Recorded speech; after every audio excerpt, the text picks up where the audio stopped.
Hello, வந்துட்டேண்ணா. Office கீழே தான் நிற்கிறேன். ஓலா ஆட்டோ. வாங்கண்ணா, வாங்க வாங்க. ஓடிபி நோட் பண்ணிக்கோ. 8912. நீங்களா? நீயா? என்னடா ஆட்டோ ஓட்டிட்டு இருக்கிற? அப்பவே படிச்சு சொன்னேன், நல்லா படிடான்னு. என் தம்பி பாரு, உங்களோட தானே படித்தான்.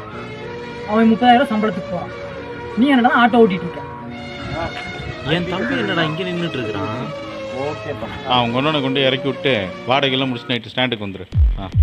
அது ஒன்றும் இல்லைண்ணா, உங்கள் தம்பிக்கு எந்த வேலையும் கிடைக்காம நம்மகிட்ட வந்தா அப்படி நான் தான் இந்த ஆட்டோவை கொடுத்து மாதம் 30,000 சம்பளமும் கொடுத்துட்டு இருக்கிறேன். அடடா, நாட்டுல இந்த தொழிலதிபர்கள் சொல்ல தாங்க முடியலப்பா. புண்ணாக்கு விற்கிறவன் குண்டூச்சு விற்கிறவன்லாம் தொழில். என்னது? டென்ஷன் இல்லாம இப்படி ஏற்றி இப்படி இறக்குனா மாசம் 30,000 கிடைக்கும். நம்மளே எடுத்து ஓட்டுறான் போல இருக்கு.